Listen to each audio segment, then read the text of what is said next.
یہ بڑی خوشی کی بات ہے کہ پاکستان میں سائبر کرائم کا پہلا کیس ایک بہت ہی پاپولر کیس میں اصل کلپریٹ کو مجرم کو پکڑا گیا ہے۔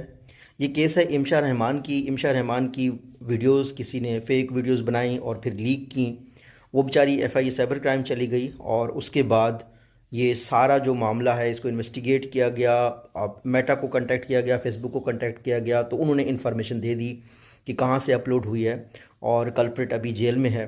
یہ ایک طرف ہمارے لیے اچھی بات ہے، بہت ہی خوشی کی بات ہے کہ میٹا ہمیں اب انفارمیشن دینے لگ گیا ہے، یا یوٹیوب بھی انفارمیشن دینے لگ گیا ہے، کیونکہ سائبر کرائمز ریئلٹی ہیں اور بہت سے لوگ جو خود کا چہرہ نہیں دکھاتے، اپنی چہرے کے پیچھے دوسروں پہ الزام لگاتے ہیں یا کچھ لیک کرتے ہیں۔ اس میں پیکا ایکٹ بھی ہے۔ پیکا ایکٹ جو ہے نا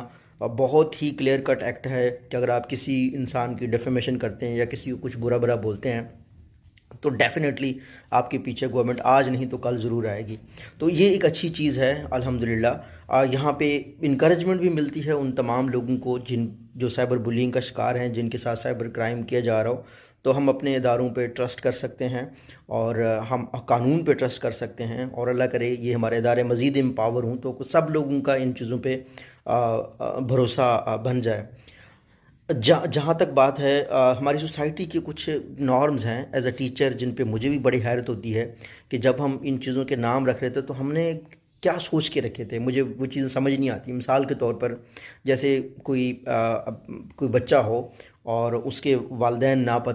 نامعلوم ہوں، یا اس کا والد جو ہے نا سے شادی کے بغیر بچہ پیدا ہوتا ہے، تو ہم کہتے ہیں کہ یہ ناجائز بچہ ہے، ٹھیک ہے، اس کے لیے ایک ٹرم باسٹرڈ یوز کیا جاتا ہے۔ بٹ دا پوائنٹ از وہ بچہ، اس کا قصور تھوڑی ہے، اصل جو کلپریٹ ہیں وہ اس کے والدین ہیں، ٹھیک ہے، لیکن وہ کیونکہ والدین اس سوسائٹی میں اس وقت سمجھدار ہو چکے ہوتے ہیں، بچہ نیا ہوتا ہے تو کمزور کے اوپر جو بھی آپ کمزور کو جو بھی ٹائٹل دو، اوبیسلی وہ جب بڑا ہو جاتا ہے تو اس کو بہت دیر لگتی ہے کہ کیا ہوا بیک گراؤنڈ میں۔ تو اس طرح کی چیزیں ہم بہت کرتے ہیں۔ اب جن کی ویڈیوز لیک ہو جاتی ہیں یا جب ثابت ہو جاتا ہے کہ کرائم اس نے کیا ہے، تو میرے خیال میں ہمارے آس پاس جیسے امشا رحمان ہو گئی یا باقی کوئی انفلوئنسر ہو گیا جن کا کوئی قصور نہیں تھا، تو ان کو ہمیں ایکولی رسپیکٹ دینا چاہیے، ان کے آس پاس کے لوگوں کو ان کا خیال رکھنا چاہیے۔ اور ہماری سوسائٹی میں نہ صرف خواتین بلکہ بہت زیادہ اس طرح کے انسٹنسز ہو جاتے ہیں کہ جس کے پاس میڈیا کا پاور ہے کسی کے بارے میں کچھ بھی بول دے، کوئی انویسٹیگیشن کیے بغیر، اس بندے سے ملے بغیر جو ہے نا آپ کسی کے بارے میں کیسے بات کر سکتے ہیں؟ آپ اپنے بارے میں بتائیں، آپ کچھ جنیرک چیز بتائیں، بٹ کیسے آپ نام لے کے کسی کے بارے میں کچھ برا کہہ سکتے ہیں؟ تو دس از سم تھنگ جو کہ ہمیں میری ذاتی سمجھ میں نہیں آتی۔ میں تمام اسٹوڈنٹس کو انکریج کروں گا کہ آپ بھی زندگی میں کبھی بھی کوئی ایسی بات نہ کریں